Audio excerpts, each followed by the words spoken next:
अध्याय 1।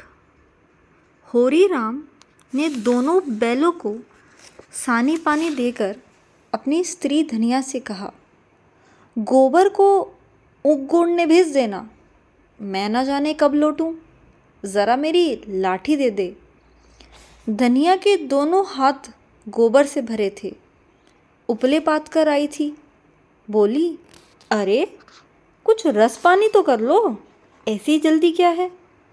होरी ने अपनी झुर्रियों से भरे हुए माथे को सिकोड़ कर कहा, तुझे रस पानी की पड़ी है।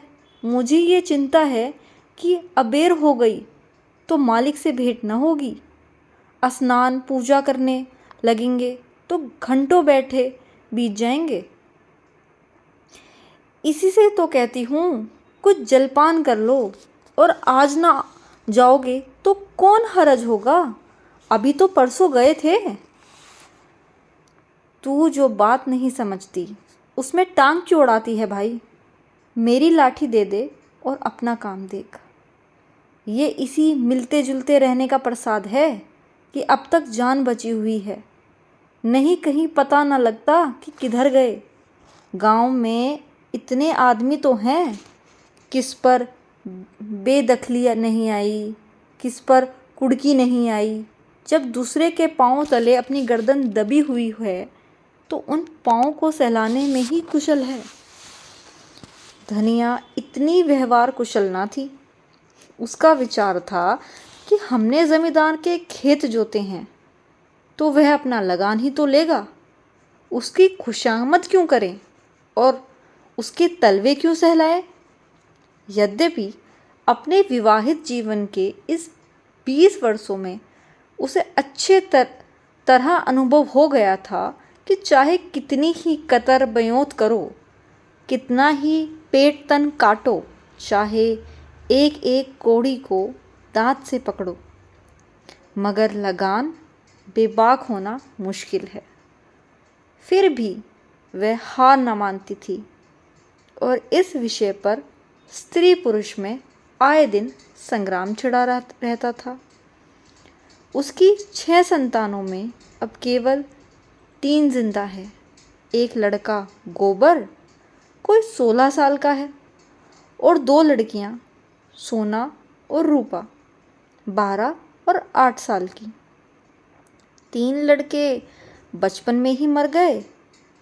उसका मन आज भी कहता था, अगर उनकी दवा दारू होती तो वह बच जाते, पर वह एक धेले की दवा भी ना मंगवा सकी थी। उसकी भी उम्र अभी क्या थी, 36वां ही साल तो था, पर सारे बाल पक गए थे। चेहरे पर झुर्रियाँ पड़ गई थी। सारी देह ढल गई थी।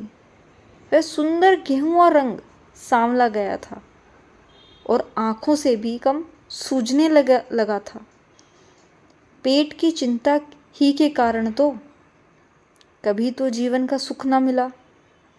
इस चिरस्थायी जीर्णावस्था ने उसके आत्मसम्मान को उदासीनता का रूप दे दिया था।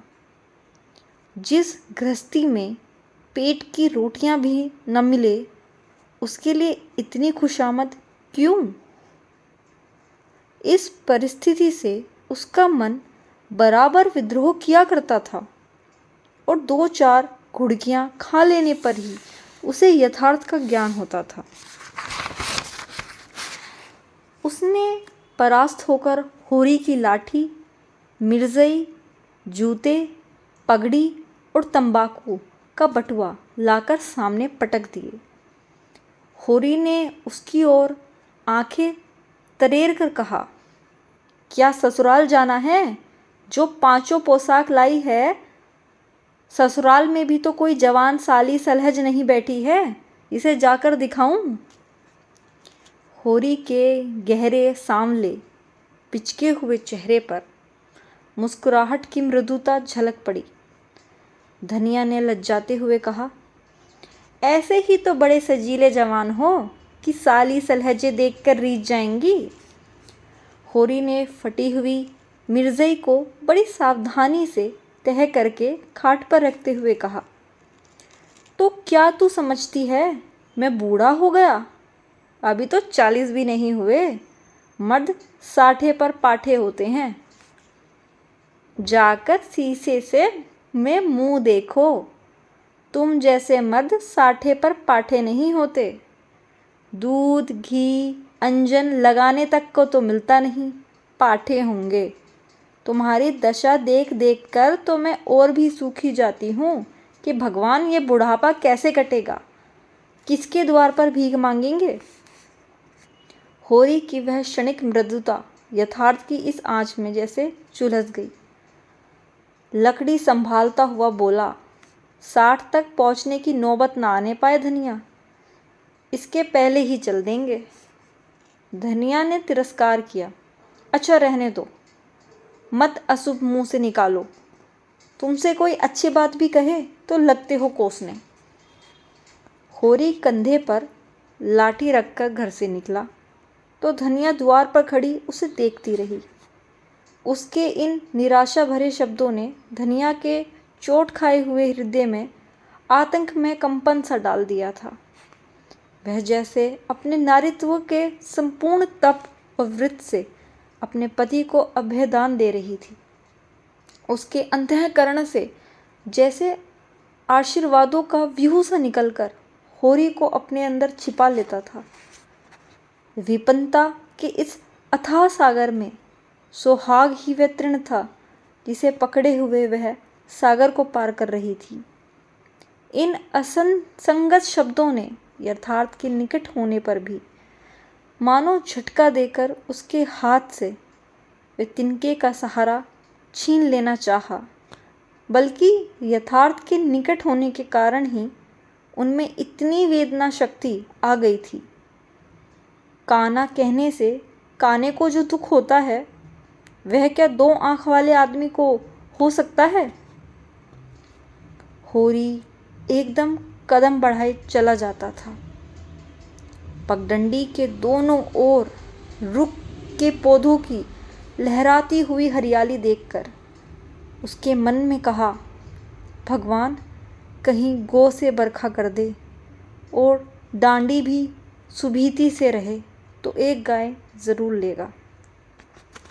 देसी गायें तो ना दूध दे, ना उनके बछवे ही किसी काम के हो। बहुत हुआ तो तेली के कोल्हू में चले। नहीं, वह पछाई गाय लेगा, उसकी खूब सेवा करेगा। कुछ नहीं तो 4-5 सेर दूध होगा। गोबर दूध के लिए तरस तरस कर रह जाता। इस उम्र में ना खाया पिया तो फिर कब खाएगा। साल भर भी दूध पी ले तो देखने लायक हो जाए। बछवे भी अच्छे बैल निकलेंगे। 200 से कम की गोई ना होगी। फिर गांव से ही तो द्वार की शोभा है। सवेरे सवेरे गांव के दर्शन हो जाए तो क्या कहना। ना जाने कब यह साध पूरी होगी, कब वह शुभ दिन आएगा। हर एक गृहस्थ की भांति होरी के मन में भी गांव की लालसा चिरकाल से संचित्र चली आती थी। यही उसके जीवन का सबसे बड़ा स्वप्न, सबसे बड़ी साध थी। बैंक सूद से चैन करने या ज़मीन खरीदने या महल बनवाने की विशाल आशंकाएं उसके नन्हे से हृदय में कैसे समाती। जेठ का सूर्य आमों के झुरमुट से निकलकर आकाश पर छाई हुई लालिमा को अपने रजत प्रताप से तेज प्रदान करता हुआ ऊपर चढ़ रहा था और हवा में गर्मी आने लगी थी। दोनों ओर खेतों में काम करने वाले किसान उसे देखकर राम राम करते और सम्मान भाव से चिलम पीने का निमंत्रण देते थे। पर होई को इतना अवकाश कहाँ था। उसके अंदर बैठी हुई सम्मान लालसा ऐसा आदर पाकर उसके सूखे मुख पर गर्व की झलक पैदा कर रही थी। मालिकों से मिलते जुलते रहने ही का तो यह प्रसाद है कि सब उसका आदर करते हैं। नहीं उसे कौन पूछता। 5 बीघे के किसान की बिसात ही क्या। यह कम आदर नहीं है कि 3-3, 4-4 हलवाले महतो भी उसके सामने सिर झुकाते हैं। अब वह खेतों के बीच की पगडंडी छोड़कर एक खलेटी में आ गया था, जहाँ बरसात में पानी भर जाने के कारण तरी रहती थी और जेठ में कुछ हरियाली नज़र आती थी। आसपास के गांव की गौएं यहाँ चढ़ने आया करती थी। उसे समय में भी यहाँ की हवा में कुछ ताजगी और ठंडक थी। होरी ने 2-3 सांसें जोर से ली। उसके जी में आया कुछ देर यहीं बैठ जाए। दिन भर तो लू लपट में मरना ही है। कई किसान इस गड्ढे का पट्टा लिखाने को तैयार थे, अच्छी रकम देते थे, पर ईश्वर भला करे राय साहब का कि उन्होंने साफ कह दिया, यह ज़मीन जानवरों की चराई के लिए छोड़ दी गई है और किसी दाम पर भी ना उठाई जाएगी। कोई स्वार्थी ज़मींदार होता तो कहता, गाय जाए भाड़ में, रुपए मिलते हैं क्यों छोड़े। पर राय साहब अभी तक पुरानी मर्यादा निभाते आते हैं। जो मालिक प्रजा को ना पाले वह भी कोई आदमी है। सहसा उसने देखा, भोला अपनी गाय लिए इसी तरफ आ रहा है। भोला इसी गांव में मिले हुए पूर्वे का ग्वाला था और दूध मक्खन का व्यवसाय करता था। अच्छा दाम मिल जाने पर कभी कभी किसानों के हाथ गाय बेच भी देता था। होरी का मन उन गायों को देखकर ललचा गया। अगर भोला वह आगे वाली गाय उसे दे दे तो क्या कहना, रुपए आगे पीछे देता रहेगा। वह जानता था घर में रुपए नहीं हैं, अभी तक लगान नहीं चुकाया जा सका, बिसेसर साहू को भी देना भी बाकी है, जिस पर आने रुपए का सूद चढ़ रहा है। लेकिन दरिद्रता में जो एक प्रकार की अदूरदर्शिता होती है, वह निर्लजता जो तकाजे, गाली और मार से भी भयभीत नहीं होती, उसने उसे प्रोत्साहित किया। बरसों से जो साध मन को आनंदित कर रही थी, उसने उसे विचलित कर दिया। भोला के समीप जाकर बोला, राम राम भोला भाई, कहो क्या रंग ढंग है। सुना अब की मेले में नई गाय लाए हो। भोला ने रुखाई से जवाब दिया। होरी के मन की बात उसने ताड़ ली थी। हाँ, 2 बछिए और 2 गायें लाया।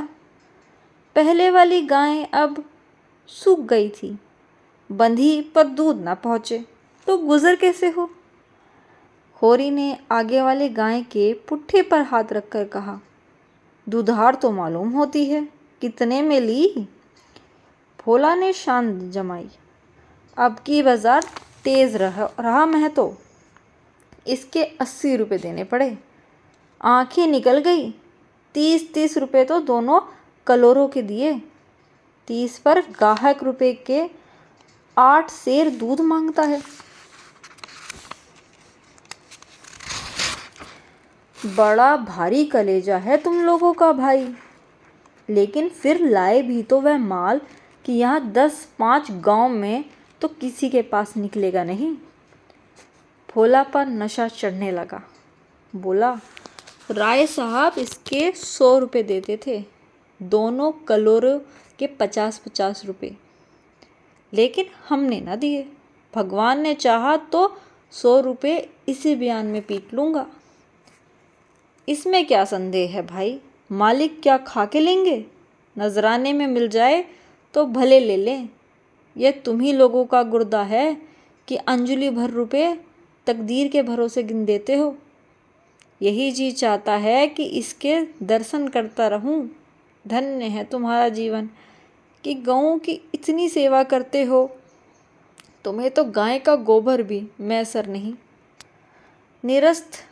गिरस्त के घर में गाय भी ना हो तो कितनी लज्जा की बात है। साल के साल बीत जाते हैं, गोरस का दर्शन नहीं होता। घरवाली बार बार कहती है, भोला भैया से क्यों नहीं कहते। मैं कह देता हूँ, कभी मिलेंगे तो कहूँगा। तुम्हारे स्वभाव से बड़ी प्रसन्न रहती है। कहती है, ऐसा मर्द ही नहीं देखा कि जब बात करेंगे नीची आंखें करके कभी सिर नहीं उठाते। भोला पर जो नशा चढ़ रहा था उसे इस भरपूर प्याले ने और गहरा कर दिया। बोला, आदमी वही है जो दूसरे की बहू बेटी को अपनी बहू बेटी समझे। जो दुष्ट किसी महरिया की ओर ताके उसे गोली मार देना चाहिए। तुम ये लाख रुपए की बात कह दी भाई। बस सज्जन वही जो दूसरों की आबरू को अपनी आबरू समझे। जिस तरह मर्द के मर जाने से औरत अनाथ हो जाती है, उसी तरह औरत के मर जाने से मर्द के हाथ पांव टूट जाते हैं। मेरा तो घर उजड़ गया, मैं तो कोई एक लोटा पानी देने वाला भी नहीं। गत वर्ष भोला की स्त्री लू लग जाने से मर गई थी। यह होरी जानता था, लेकिन 50 वर्ष का खंकड़ भोला भीतर से इतना संदिग्ध है वह न जानता था।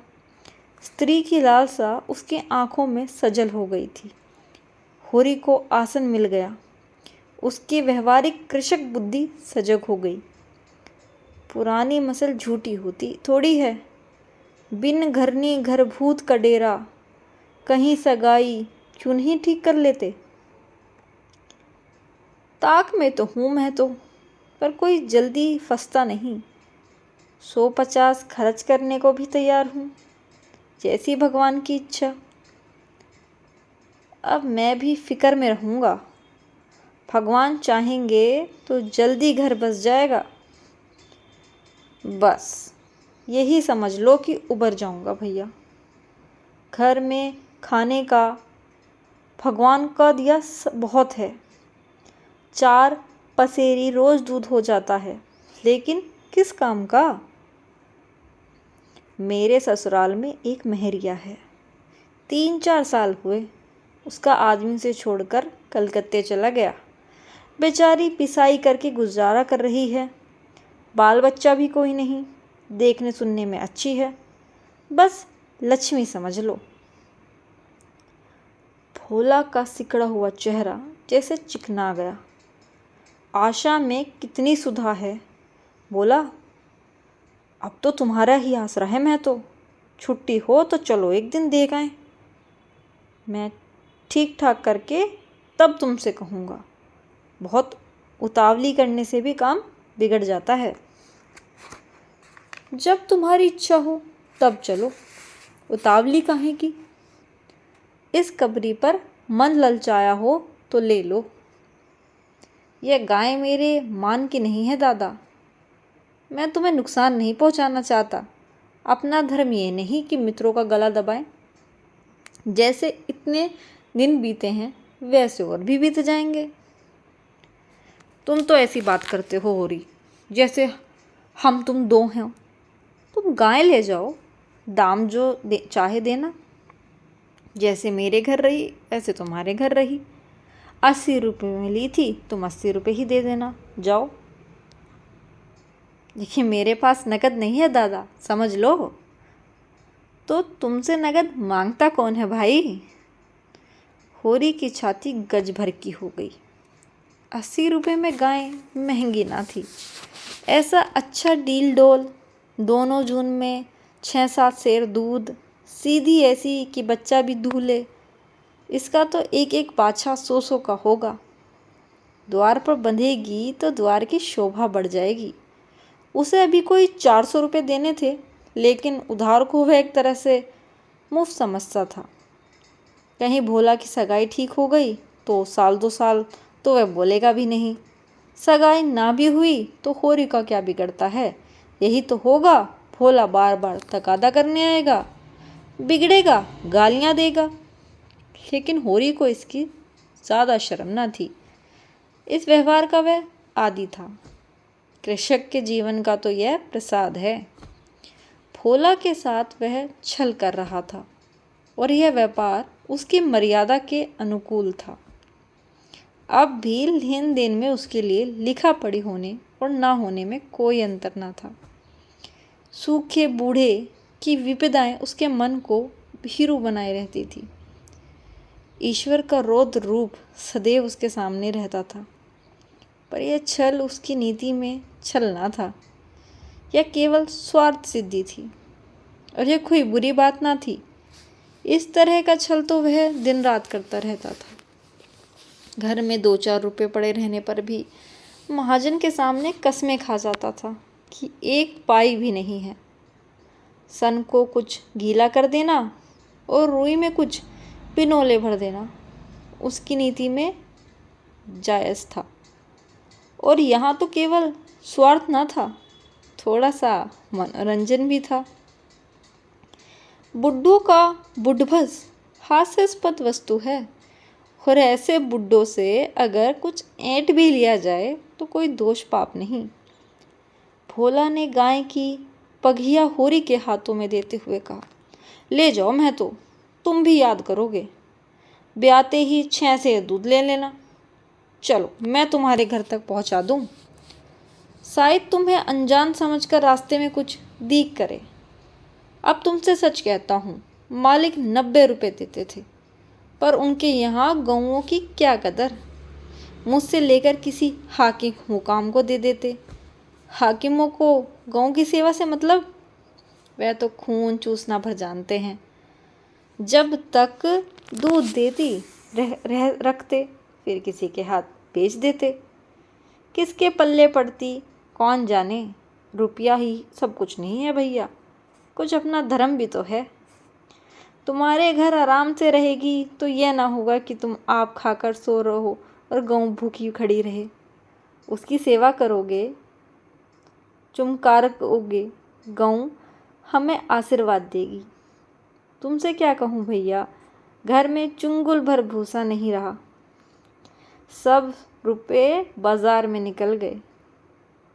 सोचा था महाजन से कुछ लेकर भूसा ले लेंगे, लेकिन महाजन का पहला ही नहीं चुका। उसने इनकार कर दिया। इतने जानवरों को क्या खिलाएं, यही चिंता मारे डालती है। चुटकी चुटकी भर खिलाऊं तो मन भर रोज का खर्च है। भगवान ही पार लगाए तो लगी। होरी ने सहानुभूति के स्वर में कहा, तुमने हमसे पहले क्यों नहीं कहा? हमने 1 गाड़ी भूसा बेच दिया। भोला ने माथा ठोककर कहा, इसलिए नहीं कहा भैया कि सबसे अपना दुख क्यों रोऊं। बांटता कोई नहीं, हंसते सब हैं। जो गायें सूख गई उनका गम नहीं, पत्ती सत्ती खिलाकर जिला लूँगा। लेकिन अब यह तो रात्रि बिना नहीं रह सकती। हो सके तो 10-20 रुपए भूसे के लिए दे दो। किसान पक्का स्वार्थी होता है, इसमें संदेह नहीं। उसके गांठ से रिश्वत के पैसे बड़े मुश्किल से निकलते हैं। भावताओं में भी वह चौकस होता है। ब्याज की 1-1 पाई छुड़ाने के लिए वह महाजन की घंटों चिरोरी करता है। जब तक पक्का विश्वास न हो जाए वह किसी के फुसलाने में नहीं आता। लेकिन उसका संपूर्ण जीवन प्रकृति से स्थायी संयोग है। वृक्षों में फल लगते हैं, उन्हें जनता खाती है। खेती में अनाज होता है, वह संसार के काम आता है। गाय के थन में दूध होता है, वह खुद पीने नहीं जाती, दूसरे ही पीते हैं। मेघों में वर्षा होती है, उसे पृथ्वी तृप्त होती है। ऐसी संगति में कुत्सित स्वार्थ के लिए कहाँ स्थान। होरी किसान था और किसी के जलते हुए घर में हाथ सेकना उसने सीखा ही ना था। भोला की संकट कथा सुनते ही उसकी मनोवृत्ति बदल गई। पघिया को भोला के हाथ में लौटाता हुआ बोला, रुपए तो दाता मेरे पास नहीं है। हाँ, थोड़ा सा भूसा बचा है, वह तुम्हें दे दूंगा। चलकर उठवा लो। भूसे के लिए तुम गाय बेचोगे और मैं ले लूँगा, मेरे हाथ ना कट जाएं। भोला ने आद्रकंठ से कहा, तुम्हारे बैल भूखे ना मरेंगे। तुम्हारे पास भी ऐसा कौन सा बहुत सा भूसा है? नहीं दादा, अब कि भूसा अच्छा हो गया था। मैंने तुमसे नाहक भूसे की चर्चा की। तुम ना कहते और पीछे से मुझे मालूम होता तो मुझे बहुत रंज होता कि तुमने मुझे इतना गैर समझ लिया। अवसर पड़ने पर भाई की मदद भाई भी ना करे तो काम कैसे चले। मुद्दा ये गाय तो लेते जाओ। अभी नहीं दादा, फिर ले लूँगा। तो भूसे के दाम दूध में कटवा लेना। होरी ने दुखित स्वर में कहा। दाम कौड़ी की, इसमें कौन बात है दादा। मैं 1-2 जून तुम्हारे घर खा लूँ तो तुम मुझसे दाम मांगोगे। लेकिन तुम्हारे बैल भूखे मरेंगे कि नहीं। भगवान कोई ना कोई सबील निकालेंगे ही। आषाढ़ सिर पर है, कड़वी बोलूँगा। मगर ये गाय तुम्हारी हो गई। जिस दिन इच्छा हो आकर ले जाना। किसी भाई का नीलाम पर चढ़ा हुआ बैल लेने में जो पाप है वह इस समय तुम्हारी गाय लेने में है। होरी में बाल की खाल निकालने की शक्ति होती है तो वह खुशी से गाय लेकर घर की राह लेता। भोला जब नगद रुपए नहीं मांगता तो स्पष्ट था कि वह भूसे के लिए गाय नहीं बेच रहा है, बल्कि इसका कुछ और आशय है। लेकिन जैसे पत्तों के खड़कने पर घोड़ा अकारण ही ठिठक जाता है और मारने पर भी आगे कदम नहीं उठाता, वही दशा होरी की थी। संकट की चीज़ लेना पाप है।